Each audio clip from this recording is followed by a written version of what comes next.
నమస్తే, welcome to prime nine paper analysis. ఈరోజు మనం ఈనాడు, ఆంధ్రజ్యోతి, సాక్షి అలాగే వెలుగు పేపర్లకు సంబంధించి పేపర్ హెడ్లైన్స్ ఏమి ఇచ్చారు ఏంటి అనేది చూద్దాం. దీనిలో భాగంగా ఫస్ట్ ఈనాడు పేపర్లో చూద్దాం. ఈ ఈనాడు పేపర్కి వచ్చి ఫస్ట్ హెడ్లైన్ ఏమి ఇచ్చారు అంటే రాజధానికి సంబంధించిన ఒక వార్త అయితే ఇచ్చారు. ఈ వార్తకు సంబంధించి హెడ్లైన్ ఏమని ఇచ్చారు అంటే రాజధాని రెండో దశ 709 చదరపు కిలోమీటర్లకు మాస్టర్ ప్లాన్ అయితే రెడీ చేశారు అన్నట్టుగా ఒక హెడ్లైన్ అయితే ఇచ్చారు.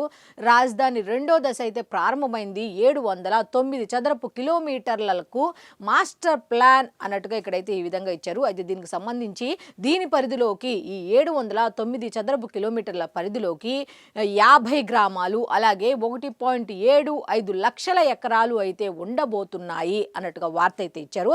అయితే దీనికి సంబంధించి వీళ్ళు డీటెయిల్స్ కూడా ఇచ్చారు. అది ఏమిటి అంటే ప్రస్తుతం 7 గ్రామాల్లోనే భూ సమీకరణ అనేది 7 గ్రామాల్లో అయితే సేకరిస్తున్నారట. అయితే భవిష్యత్తులో ఈ ప్రాంత సమగ్రాభివృద్ధికి బృహత్ ప్రణాళిక అయితే వీళ్ళు రచించారు.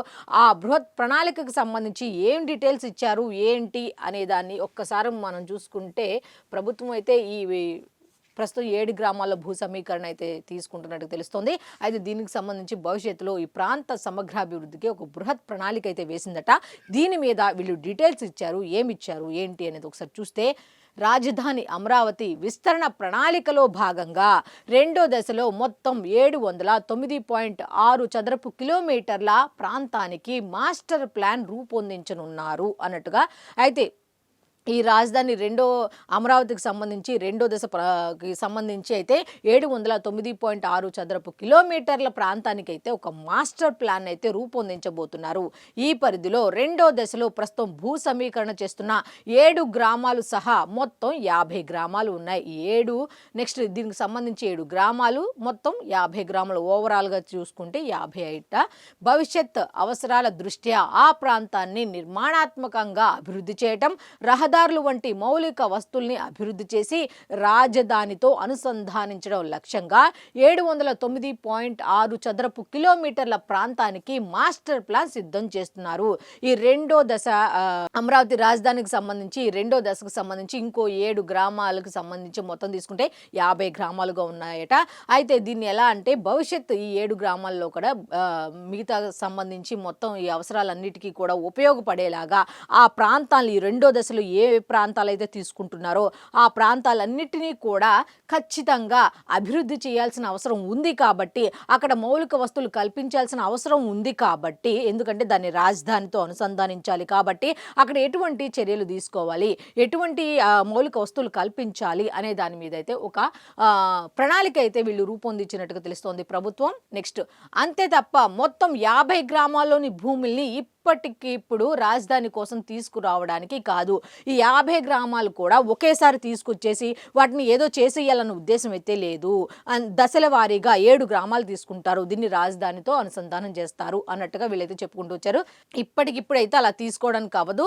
రాజధానిని ఆనుకొని ఉత్తరాన కృష్ణా నది నుంచి దక్షిణాన అవుట్ రింగ్ రోడ్డు వరకు తూర్పున అంటూ ఏ విధంగా ఆ రాజధాని చుట్టూ ఉన్న ప్రాంతాలన్నిటి కూడా కలుపుతూ ఒక ప్రణాళిక అయితే ఏ విధంగా ఇవ్వబోతున్నారు ఏంటి అనే దాని మీద ఈ విధంగా మ్యాప్ కూడా ఇచ్చారు.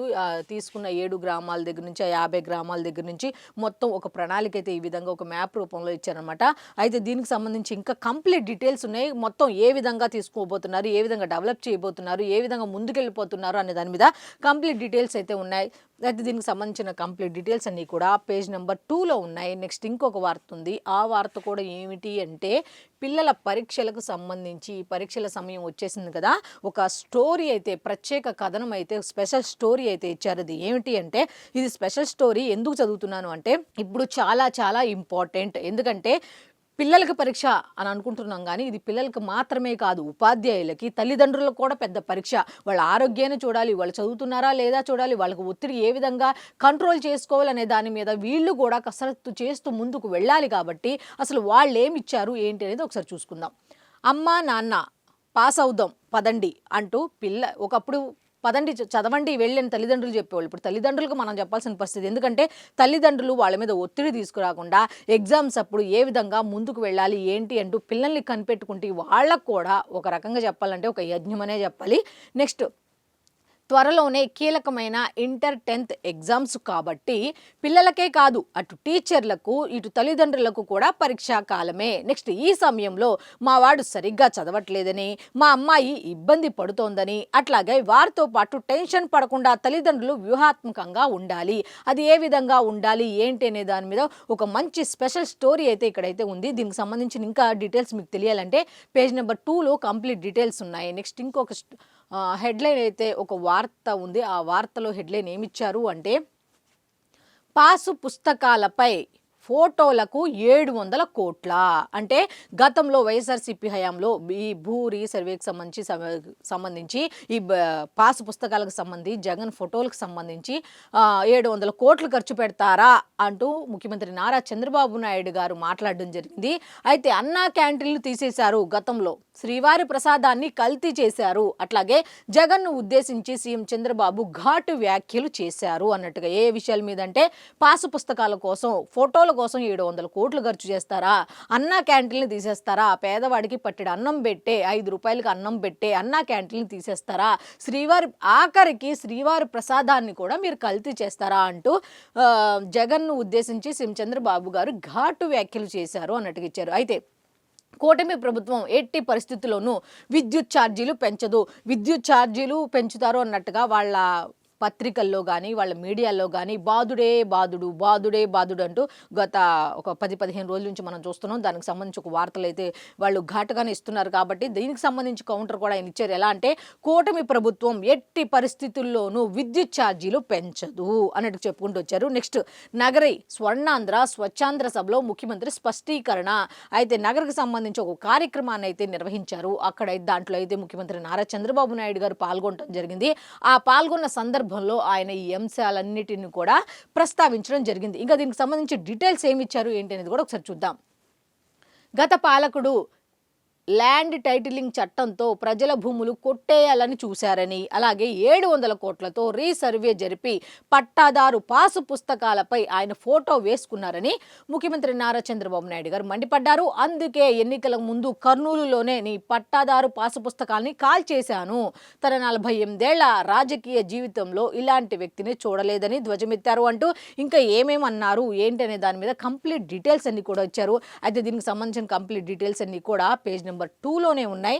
నెక్స్ట్ ఇంకొక వార్త ఉంది. ఆ వార్త కూడా ఏంటి అనేది ఒక్కసారి కనుక మనం చూస్తే భారతీ సిమెంట్ అడ్డగోలు వాదన అంటే ఒక హెడ్లైన్ అయితే ఇచ్చారు ఒక వార్తకు సంబంధించి. అది ఏమిటి అంటే నిబంధనల ప్రకారమే 2 లీజులు పొందామంటూ వివరణ. నిబంధనల ప్రకారమే 2 లీజులు మేము తీసుకున్నాను వివరంగా చెప్పిందట. అయితే కేంద్ర గనుల శాఖ రూల్స్ ప్రకారం ఇది ఉల్లంఘనే. అయితే కేంద్ర గనుల శాఖకు సంబంధించి ఆ శాఖకి రిలీజ్ చేసిన రూల్స్ ప్రకారం అయితే ఇది ఉల్లంఘన కిందే వస్తుంది అన్నట్టుగా ఏసీసీ రామ్కో సిమెంట్ లీజులది ఇదే తీరు అంటూ ప్రభుత్వానికి నివేదించిన అధికారులు.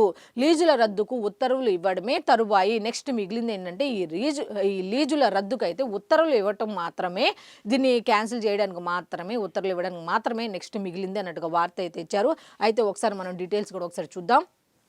కేంద్ర గనుల శాఖ నిబంధన ఉల్లంఘించి 2024లో సార్వత్రిక ఎన్నికలకు ముందు జగన్ ప్రభుత్వంలో ఆయన సతీమణి భారతీ రెడ్డి డైరెక్టర్గా ఉన్న భారతీ సిమెంట్ 2 సున్నప్రాయి లీజులు పొందగా, అయితే దీనికి సంబంధించి అందులో తప్పు లేదంటూ ఆ కంపెనీ అడ్డగోలుగా వాదించింది. నిబంధనల ప్రకారమే లీజులు పొందామంటూ ప్రభుత్వానికి వివరణ ఇచ్చింది.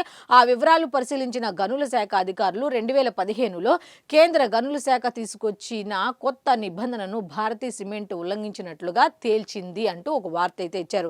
ఇంకా దీని మీద కంప్లీట్ డీటెయిల్స్ కూడా ఇచ్చారు. దీనికి సంబంధించి కంప్లీట్ డీటెయిల్స్ అన్ని కూడా పేజ్ నెంబర్ 2లో ఉన్నాయి. నెక్స్ట్ ఇంకొక వార్త ఉంది. ఆ వార్త కూడా ఏంటనేది ఒకసారి చూస్తే ఫిబ్రవరి 14న బడ్జెట్ అంటూ 11 నుంచి అసెంబ్లీ సమావేశాలు అంటూ ఒక వార్త అయితే ఇచ్చారు. అయితే ఏపీ అసెంబ్లీ సమావేశాలు అయితే ఫిబ్రవరి 11 నుంచి ప్రారంభమవుతాయి అన్నట్టుగా ఒక వార్త అయితే ఇచ్చారు. అయితే శాసనసభ బడ్జెట్ సమావేశాలు ఫిబ్రవరి 11 నుంచి ప్రారంభం కానున్నాయి. అలాగే 14వ తేదీన ప్రభుత్వం బడ్జెట్ ప్రవేశపెట్టే అవకాశం ఉంది అన్నట్టుగా వార్త అయితే ఉంది.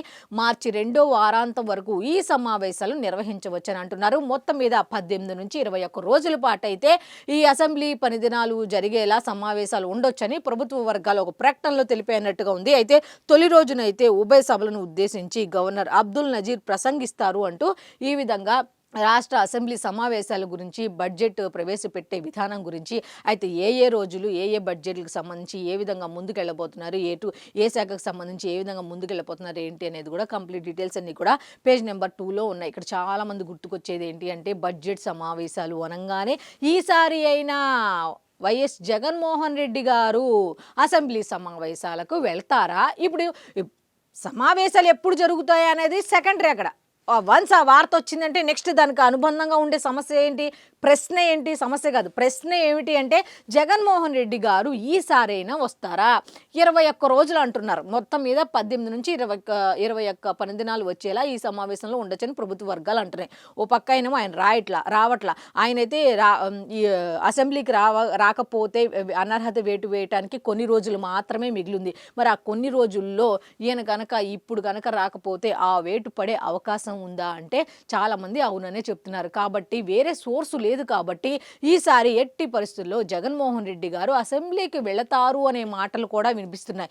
లేదు జగన్మోహన్ రెడ్డి గారు అలా వెళ్ళరు అని ఇంకొన్ని వాదనలు వినిపిస్తున్నాయి. సో వెళ్తారా వెళ్ళదా అని తెలియాలని మనకు కూడా క్లారిటీ రావాలంటే మనం కూడా 11 వరకు అయితే వెయిట్ చేయాల్సిన అవసరం ఎంతైనా ఉంది. సో ఈనాడుకు సంబంధించిన వార్తలు అయితే ఈ విధంగా ఉన్నాయి.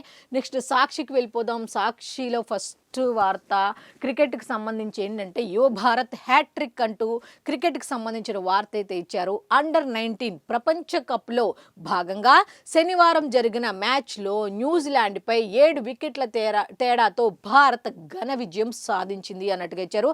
అయితే మంగళవారం సూపర్ 6లో జింబాబ్వేతో పోరు అన్నట్టుగా ఇచ్చారు. అయితే దీనికి సంబంధించి ఎవరు ఎలా ఆడారు ఏంటి అనే దాని మీద కంప్లీట్ డీటెయిల్స్ అన్ని కూడా పేజ్ నెంబర్ 14లో ఉన్నాయి. నెక్స్ట్ ఇంకొక వార్త ఏంటి అంటే బంగ్లాదేశ్పై వేటు పడిందట. ఏ విధంగా?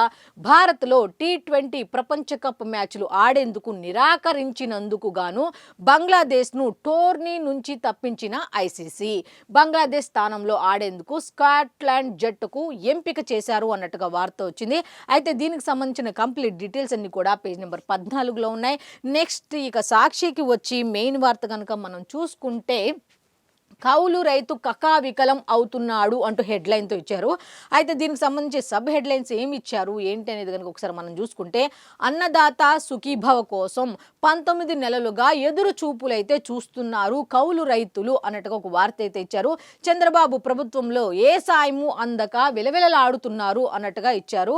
అయితే ఇక్కడ వీళ్ళు ఏదో చెప్పారు కదా అని వాళ్ళని నెగిటివ్గా తీసుకోకుండా దీని మీద వాస్తవమా కాదా, నిజంగా అలా అందక ఇబ్బంది పడుతున్నారంటే ప్రభుత్వం ఒక అడుగు ముందుకు వేసి దీని మీద చర్యలు తీసుకోవాల్సిన అవసరం ఉంది, వాళ్ళకి సాయం అందించాల్సిన అవసరం ఉంది. ఇటువంటివి ప్రశ్నించినందుకు మనం సాక్షిని తిట్టాల్సిన అవసరం లేదు, లేకపోతే జగన్మోహన్ రెడ్డి గారిని వేరే రకంగా మనం మాట్లాడాల్సిన అవసరం లేదు. ఇది కాకపోతే ఏంటి ఇక్కడ వార్త ఇచ్చారు అంటే వాస్తవమా కాదా, అవాస్తవం అయితే ఇది అవాస్తవం, ఇది ఎంతమందికి ఇచ్చాం, ఇలా చేసాం ఏంటి అని చెప్పుకోవాల్సిన అవసరం ప్రభుత్వం మీద ఉంది, ప్రభుత్వం కింద పనిచేసే అధికారుల మీద కూడా ఉంది. ఒకవేళ వాస్తవం అని తెలిస్తే మాత్రం సహాయ సహకారాలు అందించాలి. అయితే ఇది మాత్రం చాలా చాలా ఇంపార్టెంట్. వాళ్ళు ఏం చెప్పారు అనే దాని మీద కూడా అది వాస్తవమా కాదా అనే దాని మీద ఖచ్చితంగా ఫోకస్ చేయాల్సిన అవసరం ఉంది. నెక్స్ట్ చంద్రబాబు ప్రభుత్వంలో ఏ సాయము అందుకే విలువిల అంటూ రైతులకు పెట్టుబడి సాయం మొదటి ఏడాది 20,000 పూర్తిగా ఎగవేత అంటూ రెండో ఏడాది 10,000తో సరిపుచ్చిన వైనం మొత్తంగా 30,000 అయితే ఎక్కొట్టారు అన్నట్టుగా వార్త అయితే ఇచ్చారు. అయితే కౌలు రైతుల విషయంలో 10,000 కూడా ఇవ్వకుండా మొండి చెయ్యి అయితే చూపించారు. కౌలు రైతులకైతే ఆ 10,000 కూడా ఇవ్వలేదు అన్నట్టుగా వీళ్ళైతే వార్త అయితే ఇచ్చారు. పంట నష్ట పరిహారం, పంటల బీమా పరిహారం, హుళక్కే మద్దతు ధర దక్కక తీవ్రంగా నష్టపోతున్న వైనం అంటూ ఇచ్చారు. CCRC కార్డులు ఊసేలేదు, బ్యాంకు రుణాలకు కూడా నోచుకోలేక ఉక్కిరి బిక్కిరి అవుతున్నారు అంటూ దీనికి సంబంధించి కంప్లీట్ డీటెయిల్స్ ఇచ్చారు. అయితే చంద్రబాబు నాయుడు గారు ప్రభుత్వ హయాంలో ఏమి ఇవ్వలేదు, తమ ప్రభుత్వ హయాంలో ఏ విధంగా ఇచ్చాము అనుకుంటుంది కూడా వాళ్ళు చెప్పుకుంటూ వచ్చారు. ఇంకా దీనికి సంబంధించి సబ్ హెడ్లైన్స్తో పాటు ఇంకా కంప్లీట్ డీటెయిల్స్ అన్నీ కూడా ఇచ్చారు. దీనికి సంబంధించిన కంప్లీట్ డీటెయిల్స్ అన్నీ కూడా పేజ్ నెంబర్ 2లో ఉన్నాయి. నెక్స్ట్ ఇంకో వార్తకి వెళ్ళిపోదాం. ఆ వార్త ఏమిటి అంటే గీతంకు ప్రభుత్వ భూమి ఇవ్వటం అనేది చట్ట విరుద్ధం అనే హెడ్లైన్తో ఒక వార్త అయితే ఉంది. అదేమిటి అంటే రిటైర్డ్ IAS అధికారి EAS శర్మ గారు అయితే వ్యాఖ్యానించడం జరిగింది. అసలు ఈయన ఏమన్నారు ఏంటి అనేది ఒకసారి చూద్దాం. ఏ నిబంధన ప్రకారం ఆక్రమించుకున్న భూ క్రమబద్ధీకరణకు అనుమతిస్తున్నారు అంటే ఆయన క్వశ్చన్ చేశారు. నెక్స్ట్ ఆ ప్రతిపాదనను తక్షణమే వెనక్కి తీసుకోవాలని కూడా అంటున్నారు. అయితే ప్రభుత్వాలు జమీందారీ సంస్థలు కావు, ప్రజాస్వామ్య విధానాలు చట్టాలకు లోబడి ప్రభుత్వాలు పనిచేయాలి, అంతేగాని జమీందారీ సంస్థలు అయితే కాదు ప్రభుత్వాలు అంటూ ఆయన చెప్పడం జరిగింది. ఈ వ్యవహారంలో అధికారులు రాజకీయ నాయకుల ప్రమేయం ఉంది అన్నట్టు బొగ్గు కుంభకోణం 2G స్పెక్ట్రమ్ తీర్పుల ప్రకారం బాధ్యులైన అధికారులపై చర్యలు తీసుకున్నారు. అదేవిధంగా ఈ కేసులోనూ అధికారులు రాజకీయ నేతలపై చర్యలు తీసుకునే అవకాశం అంటూ కేంద్ర దర్యాప్తు సంస్థలతో విచారణ జరిపించాలి అంటే ఆయన కోరడం జరిగింది. ప్రభుత్వానికి రిటైర్డ్ IAS అధికారి EAS శర్మ అయితే ఒక లేఖ రాశారట. కేంద్ర దర్యాప్తు సంస్థలకు లేఖ పంపనున్నట్లు కూడా ఆయన వెల్లడించారు అంటూ ఇంకా కంప్లీట్ డీటెయిల్స్ అన్ని కూడా ఇచ్చారు. దీనికి సంబంధించి ఇంకా కంప్లీట్ డీటెయిల్స్ అన్ని కూడా పేజ్ నెంబర్ 3లో ఉన్నాయి. నెక్స్ట్ ఇంకొక వార్త ఉంది. ఆ వార్త కూడా ఏమిటి అనేది ఒకసారి కనుక మనం చూసుకుంటే, విశాఖలో ఇదో అతి పెద్ద స్కామ్ అంటూ ఒక మన గుడివాడ అమర్నాథ్ గారు చెప్పడం జరిగింది. మాజీ మంత్రి గుడివాడ అమర్నాథ్ గారు అయితే చంద్రబాబుకు అధికారం ఇస్తే బినామీ కంపెనీలకు భూములు కేటాయిస్తారా అంటూ ఆయన క్వశ్చన్ చేస్తున్నారు. 54.79 ఎకరాలను గీతం వర్సిటీకి అప్పగించేందుకు ఫైల్ సిద్ధం చేశారు అన్నట్టుగా ఏం చెప్పడం జరిగింది. కబ్జా కింద టీడీపీ ఎంపీ భరత్పై ఎప్పుడో కేసు పెట్టాలి, కానీ ఎందుకు పెట్టలేదు ఏంటి అంటూ మాజీ మంత్రి గుడివాడ అమర్నాథ్ అయితే ప్రభుత్వాన్ని క్వశ్చన్ చేస్తున్నారు. అయితే దీనికి సంబంధించి ఇంకా కంప్లీట్ డీటెయిల్స్ ఇచ్చారు. పేజ్ నెంబర్ 3లో దీనికి సంబంధించిన డీటెయిల్స్ అయితే ఉన్నాయి. నెక్స్ట్ ఇంకొక వార్త ఉంది. ఆ వార్త కూడా ఏంటి అనేది ఒకసారి మనం చూస్తే, రష్యా సుంకం రద్దు అంటూ ఒక హెడ్లైన్తో ఒక వార్త అయితే ఇచ్చారు. అది ఏమిటి అంటే, భారత్పై టారిఫ్లు 25% తగ్గింపు, అమెరికా సంకేతాలు అన్నట్టుగా ఒక సబ్ హెడ్లైన్తో ఒక వార్త ఇచ్చారు. ఒక్కసారి కనుక మనం డీటెయిల్స్ చూసుకుంటే, అమెరికా విధించిన భారీ టారిఫ్ల విషయంలో భారత్కు సగానికి సగం ఊరట లభించే అవకాశం కనిపిస్తోంది. అలాగే రష్యా నుంచి చమురు దిగుమతులను భారత్ కొద్ది నెలలుగా భారీగా తగ్గించుకుంది కనుక 25% సుంకాలను రద్దు చేసే అంశాన్ని మా ప్రభుత్వం పరిశీలించే అవకాశం ఉంది అని అమెరికా ఆర్థిక మంత్రి స్కాట్ బెసెంట్ తెలిపారు. అయితే ఈ రష్యా నుంచి చమురు దిగుమతులు తగ్గించింది కాబట్టి ఈ 25% సుంకాలను మేమైతే భారత్ మీద తగ్గించే అవకాశం ఉంది అన్నట్టుగా అమెరికా ఆర్థిక మంత్రి చెప్పడం జరిగింది. అయితే దీనికి సంబంధించి ఇంకా కంప్లీట్ డీటెయిల్స్ అన్ని కూడా ఉన్నాయి. దీనికి సంబంధించిన కంప్లీట్ డీటెయిల్స్ అన్ని కూడా పేజ్ నెంబర్ 6లో ఉన్నాయి. నెక్స్ట్ ఇంకొక వార్త ఉంది. ఆ వార్త కూడా ఏంటి అనేది ఒకసారి మనం చూస్తే, 100 కోట్ల భూమిపై పచ్చ దుప్పటి అంటే మీన్ పార్టీకి సంబంధించి చెప్తున్నట్టున్నారు.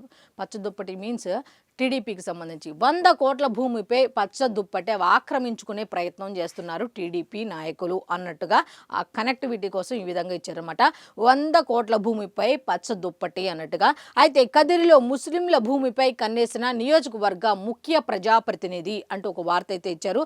అసలు ఏంటి దీని డీటెయిల్స్ అనేది మనం ఒక్కసారి చూస్తే, పూర్వం RH రికార్డుల్లో ముస్లింల పేర్లు ఉండేవట. అయితే హక్కుదారులు పాకిస్తాన్కి వెళ్లారనే ప్రచారం, అలాగే వారి నుంచి ఎవరికి సంక్రమించని వారసత్వం అన్నట్టుగా ఒక వార్త అయితే ఇచ్చారు. అయితే తర్వాత క్రమంలో రికార్డులో పలువురు పేర్లు, ఇటీవల ప్రజాప్రతినిధి అండతో దుప్పటి పంచాయతీ రంగంలోకి దిగిన రియల్టర్లు ముస్లిం మైనారిటీ సమాధులను ధ్వంసం చేసి లేఅవుట్కు చకాచకా పనులు అయితే చేసేస్తున్నారు. హైకోర్టును ఆశ్రయించిన కదిరికి చెందిన 2 ముస్లింలు ఆ భూమిని ప్రభుత్వం స్వాధీనం చేసుకోవాలంటూ పిలివేశారు. అయితే విచారించి నివేదిక ఇవ్వాలంటూ శ్రీ సత్యసాయి జిల్లా కలెక్టర్ కదిరి తహసీల్దార్ను ఆదేశించిన హైకోర్టు ధర్మాసనం అంటూ ఒక వార్త అయితే ఇచ్చారు. అసలే ముస్లిం భూములకు సంబంధించి కదిరికి సంబంధించి ఒక నియోజకవర్గం ముఖ్య ప్రజాప్రతినిధి దీంట్లో ఉన్నారు అన్నట్టుగా వీళ్ళైతే చెప్తున్నారు. అయితే నిజంగా ఇది వాస్తవం అయితే చర్యలు తీసుకోవాల్సిన అవసరం ఎంతైనా ఉంది. సో దీనికి సంబంధించిన ఇంకా కంప్లీట్ డీటెయిల్స్ అయితే ఇచ్చారు. దీనికి సంబంధించిన కంప్లీట్ డీటెయిల్స్ అన్ని కూడా పేజ్ నెంబర్ 2లో ఉన్నాయి. నెక్స్ట్ ఇంకొక వార్త కూడా ఉంది. ఏమిటి అనేది ఒకసారి మనం చూస్తే, పెద్దలు పెరిగిపోతున్నారు, చిన్నలు తగ్గిపోతున్నారు అంటే యువత తగ్గిపోతున్నారు అంటూ పెద్దల శాతం మాత్రం పెరిగిపోతున్నారు అన్నట్టుగా ఒక వార్త అయితే ఇచ్చారు. అది ఏంటి అంటే, 2026లో ఏపీలో వృద్ధుల జనాభా 14.1% ఉందట. అది 2031 నాటికి 16.4%కి వెళుతుంది. 2036 నాటికి 18.9% పెరిగే ఛాన్స్. ప్రస్తుతం అయితే ఎంత ఉంది, 31కి ఎంత అవుతుంది. తర్వాత 36కి ఇంకా పెరుగుతుంది అంటూ ఇప్పటికే వృద్ధాప్య రాష్ట్రాలుగా తమిళనాడు, కేరళ వర్గీకరణ ఆల్రెడీ వృద్ధులు ఎక్కువగా ఉన్న రాష్ట్రాల్లో తమిళనాడు, కేరళ ఆల్రెడీ ఉన్నాయి. యువ జనాభాతో బీహార్, మధ్యప్రదేశ్, ఉత్తరప్రదేశ్ యువకులు ఎక్కువగా ఉన్న యువ జనాభా ఎక్కువగా ఉన్న రాష్ట్రాల్లో బీహార్, మధ్యప్రదేశ్ అలాగే ఉత్తరప్రదేశ్ అయితే ఉన్నాయి. ఛత్తీస్గఢ్, జార్ఖండ్, హర్యానా రాష్ట్రాలు ఉన్నాయి అన్నట్టుగా ఇచ్చారు. అయితే వివరాలు వెల్లడించిన ఆర్బీఐ నివేదిక అంటూ నెక్స్ట్ ఏపీలో పనిచేసే వయసు వారి జనాభా కూడా తగ్గుతోంది అన్నట్టుగా 2036 నాటికి దేశంలో సగం కంటే ఎక్కువ రాష్ట్రాలు వృద్ధాప్యంలోకి వెళ్లే అవకాశం ఉంది. అంటే ఏంటి, యువకులు తగ్గిపోతున్నారు, వృద్ధుల సంఖ్య పెరిగిపోతోంది అంటూ ఒక నివేదిక అయితే ఆర్బీఐ నివేదించినట్టుగా తెలుస్తుంది. అయితే దీనికి సంబంధించిన కంప్లీట్ డీటెయిల్స్ అన్ని కూడా పేజ్ నెంబర్ 16లో ఉన్నాయి. నెక్స్ట్ ఇంకొక వార్త ఉంది, అది కూడా ఏంటి ఒకసారి మనం చూస్తే అమెరికా గజగజ అంటూ అక్కడ వాతావరణానికి సంబంధించి ఒక వార్త అయితే ఇచ్చారు. దీనికి సంబంధించిన కంప్లీట్ డీటెయిల్స్ పేజ్ నెంబర్ 6లో ఉన్నాయి. అయితే మన అందరం మాట్లాడుకోవాల్సిన అసలైన పాయింట్ ఇక్కడ ఉంది.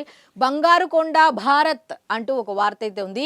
జీడిపిని దాటేసిన భారతీయుల బంగారం అంటూ ఒక వార్త అయితే ఇచ్చారు. దేశ జీడిపి 387 లక్షల కోట్లుగా ఐఎంఎఫ్ అంచనా వేస్తోంది.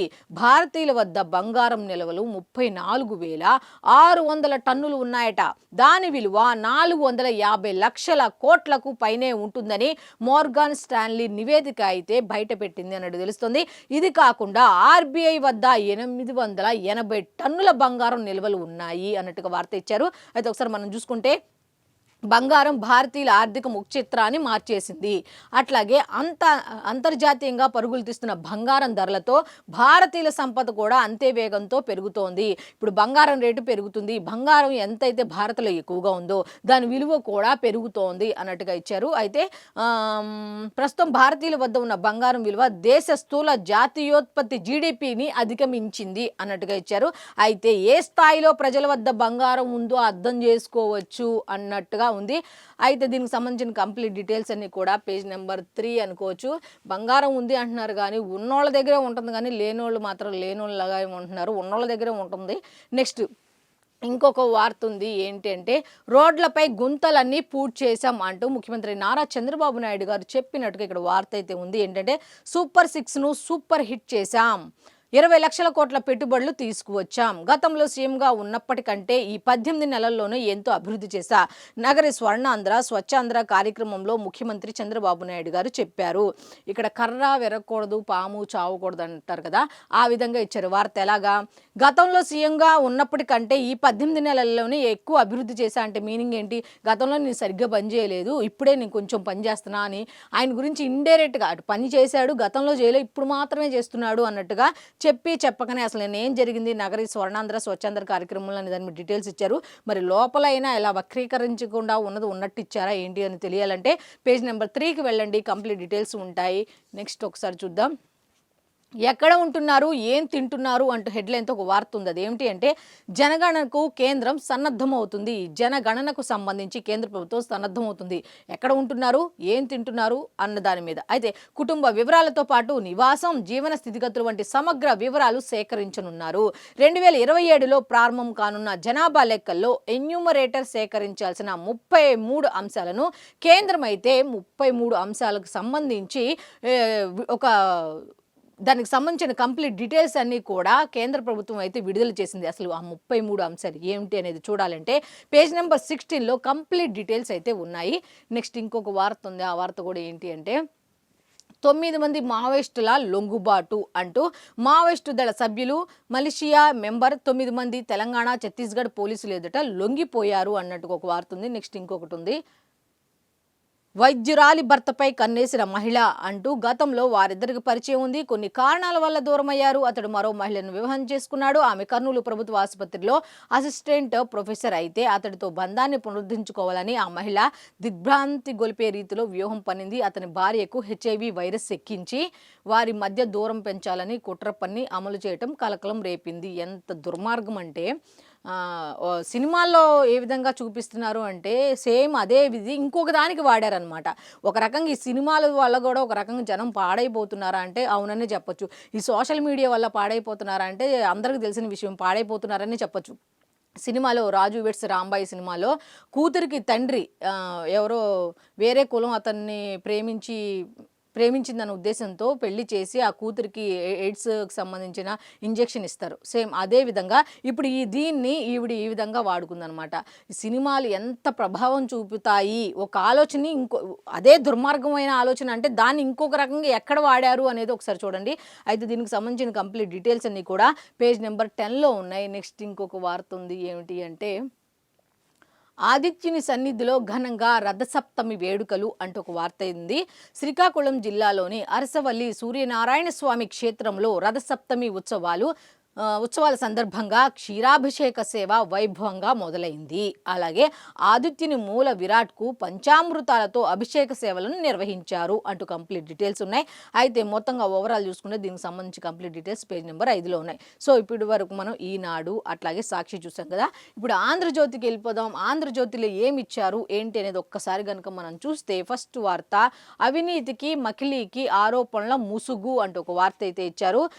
రాధాకృష్ణ సంబంధించి కొత్త పలుకు ఆర్కే విశ్లేషణ అంటూ ఒక వార్త అయితే ఇచ్చారు. దీనికి సంబంధించి కంప్లీట్ డీటెయిల్స్ అన్ని కూడా లోపల పేజీలో ఉన్నాయి. నెక్స్ట్ ప్రియుడు దక్కలేదని హెచ్ఐవి ఇంజెక్షన్, ఇందాక చెప్పాను కదా, డాక్టర్ భార్యకు ప్రాణాంతక రక్తాన్ని ఎక్కించిన నర్సు. ఎంత దుర్మార్గం అసలు. కర్నూలులో నిర్ఘాంతపోయే ఘటన, సినిమా సీన్ తలపించేలా నాటకం, స్కూటీని ఢీకొట్టి సాయం చేస్తున్నట్లు డ్రామా, కావాలనే స్కూటీని ఢీకొట్టి ఏదో హెల్ప్ చేస్తున్నట్టుగా పెద్ద స్కెచ్ వేసి మరి ఇలా చేసిందట. ఇంజెక్షన్ చేసి అక్కడి నుంచి పరారు అయ్యింది అన్నట్టుగా వార్త అయితే ఇచ్చారు. అదే ఇది ఎక్కడ జరిగిందంటే కర్నూలులో జరిగిందట. ఎంత నిర్ఘాంతపోయే ఘటన అంటే మనుషులు ఈ అక్రమ సంబంధాల కోసం ఎంత దిగజారిపోతున్నారంటే మనుషులు అయ్యో పాపం దగ్గర నుంచి ఎలా అయినా చేసేయాలి, ఎలాగైనా సరే కక్ష సాధించాలి, ఎలా అయినా సరే తాము చేసేది చెడ్డ పనైనా సరే దాన్ని సాధించుకోవటానికి మానవత్వం అనేది మంట గలిసిపోయేలాక ఎంత దరిద్రపు పనులకు దిగుతున్నారు అని చెప్పడానికి ఇదొక నిర్ఘాంతపోయే ఘటన అని చెప్పొచ్చు. మనుషులు ఎంత క్రూరంగా తయారవుతున్నారు అనే దానికి సాంకేతికంగా ఎదుగుతున్నామని ఎంత రకంగా ఆలోచిస్తున్నా ఈ ఆలోచన విధానం కూడా అంత క్రుయాలిటీగా మారిపోతుంది మనుషులకి. నెక్స్ట్ ఇంకొక వార్త ఉంది. అది కూడా ఏంటి అని చూసుకుంటే ప్రియుడి భార్య కుమారుడు తల్లికి నిప్పు, భార్య కుమారుడు తల్లికి నిప్పు పట్టారట. ఇది ఎక్కడ జరిగిందంటే గుంటూరు జిల్లాలో ఘోరం జరిగింది.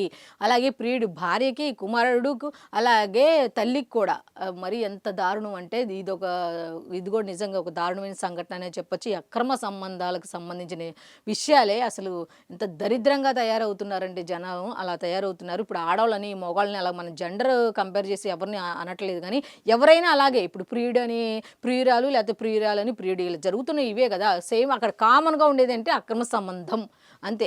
నెక్స్ట్ దీనికి సంబంధించి కంప్లీట్ డీటెయిల్స్ అన్నీ కూడా పేజ్ నెంబర్ 14లో ఉన్నాయి. నెక్స్ట్ ఇంకొకటి ఏంటంటే కొత్తగా సుదీర్ఘంగా అంటూ ఇంకొక వార్త ఉంది. ఏమిటి అంటే సమూలంగా మారిన ఇంటర్ పరీక్షలు అంటూ 16 నుంచి 23కు పెరిగిన పరీక్ష రోజులు. మామూలుగా అయితే 16 రోజులు ఉండే, ఇప్పుడు 23 రోజులకు పెరిగింది. అది కూడా ఏడాది నుంచి ఒక రోజు ఒక సబ్జెక్టే అన్నట్టుగా ప్రాక్టికల్ పరీక్షలకు హాల్ టికెట్లు అయితే విడుదల చేశారు. ఏ కారణంతోనూ ఎట్టి పరిస్థితుల్లోనూ హాల్ టికెట్లు మాత్రం మీరు ఆపొద్దు అంటూ సెక్రటరీ అధికారులకు, సంబంధిత అధికారులకు అయితే ఆదేశాలు జారీ చేశారు. హాల్ టికెట్లు ఎట్టి పరిస్థితుల్లో కారణం ఏదైనా కానివ్వండి అసలు ఆపే ప్రయత్నం చెయ్యొద్దు అన్నట్టు చెప్పడం జరిగింది. కంప్లీట్ డీటెయిల్స్ కూడా లోపల పేజీల్లో ఉన్నాయి. నెక్స్ట్ ఇంకొక వార్త ఉంది. ఆ వార్త కూడా ఏంటి అనేది ఒకసారి మనం చూస్తే అమరావతిని అడ్డుకోలేరు అంటూ ఒక హెడ్లైన్ అయితే పెట్టారు. రాష్ట్రానికి ఇదే శాశ్వత రాజధాని, ప్రపంచ శ్రేణి నగరంగా తీర్చిదిద్దుతా అంటూ ముఖ్యమంత్రి నారా చంద్రబాబు నాయుడు గారు స్వర్ణాంధ్ర స్వచ్ఛాంధ్ర అంటూ ఒక కార్యక్రమాన్ని నిర్వహించారు కదా. దాంట్లో అయితే నిన్న ఆయన పాల్గొనడం జరిగింది. అప్పుడే అన్నారన్నమాట, అమరావతిని ఎవరు అడ్డుకునే ప్రసక్తే లేదు, రాష్ట్రానికి ఇదే శాశ్వత రాజధాని, ప్రపంచ శ్రేణి నగరంగా ఖచ్చితంగా తీర్చిదిద్దుతాం అంటూ చెప్పుకుంటూ వచ్చారు. కరెంటు ఛార్జీలు అయితే పెంచం, జగన్ ప్రభుత్వం 32,000 కోట్లు పెంచింది, రాష్ట్రాన్ని గంజాయి కేంద్రంగా మార్చేసింది, ప్రభుత్వ ఉద్యోగులకు 1,000 కోట్లు బకాయిలు పెట్టింది, ఆఖరికి దేవుడు నెయ్యిని కల్తీ చేశారు, నేను క్రెడిట్ చోరీ చేశాను అంటున్నారు. అసలు జగన్కి ఏం క్రెడిట్ ఉందని చెప్పి నేను చోరీ చేస్తే, అసలు క్రెడిట్ ఉంటే కదా ఏదన్నా చోరీ చేయటానికి అంటూ ఆయన చెప్పడం జరిగింది. అయితే మేము వచ్చాక 18 నెలల్లోనే 20 లక్షల కోట్ల పెట్టుబడులు వచ్చాయి అంటూ ఆయన స్వర్ణాంధ్ర స్వచ్ఛాంధ్రలో సీఎం చంద్రబాబు నాయుడు గారు చెప్పడం జరిగింది. కంప్లీట్ డీటెయిల్స్ లోపల పేజీలో ఉన్నాయి. ఇక లాస్ట్ మన ఆంధ్రజ్యోతికి వచ్చేసరికి గాడిలోకి డిస్కమ్లు మెరుగైన పనితీరుతో సి నుంచి బి గ్రేడ్లోకి విద్యుత్ పంపిణీ నష్టాలు 7.9% తగ్గుదల అంటూ ఒక వార్త అయితే ఇచ్చారు. అయితే భారత్పై సుంకాలు తగ్గొచ్చు అంటూ ఇంకొక వార్త ఇచ్చారు. మంచు తుఫానుతో అమెరికా గజగజలాడుతోంది అంటూ ఇంకో వార్త ఇచ్చారు. అయితే నెక్స్ట్ 10 టన్నుల స్టీల్ బ్రిడ్జిని తెల్లవారేసరికి మాయం చేశారంట. ఇదొక విచిత్రం. స్టీల్ బ్రిడ్జిని రాత్రికి రాత్రే లేపేశారంట. ఎంత చాకచక్యంతో ఎంత ప్రణాళికతో ముందుకెళ్లారో తెలియదు కానీ తుక్కుగా అమ్ముకునేందుకు దొంగల లాఘవం అంటూ ఒక వార్త అయితే ఇచ్చారు. కంప్లీట్ డీటెయిల్స్ లోపల పేజీలో ఉన్నాయి. నెక్స్ట్ వెలుగు పేపర్కి వెళ్ళిపోదాం. వెలుగు పేపర్కి వెళ్ళేసరికి ఫస్ట్ హెడ్లైన్ వచ్చి ఇండియాపై టారిఫ్లు 25% తగ్గొచ్చు, ఎందుకంటే చమురును రష్యా నుంచి దిగుమతి చేసుకోవడం తగ్గించింది కాబట్టి భారత్, ఒకవేళ మేము అనుకుంటే తగ్గించవచ్చు అంటూ ఆ అమెరికాకు సంబంధించిన ఆర్థిక మంత్రి చెప్పడం జరిగింది. అయితే దీనికి సంబంధించి కంప్లీట్ డీటెయిల్స్ లోపల పేజీలో ఉన్నాయి. నెక్స్ట్ ఇంకొక వార్త ఉంది. లిక్కర్ పెట్రోల్ భూములపై ఆధారపడి ప్రభుత్వాన్ని నడపొద్దు, ఈ మూడింటి మీద ఆధారపడి ప్రభుత్వాన్ని నడపొద్దు అంటూ పన్నుల ఆదాయం పెంచుకోండి, పథకాలను అర్హులకే ఇవ్వండి, రాష్ట్ర ప్రభుత్వానికి ఆర్బీఐ సూచన చేసింది అన్నట్టుగా ఒక వార్త అయితే ఉంది.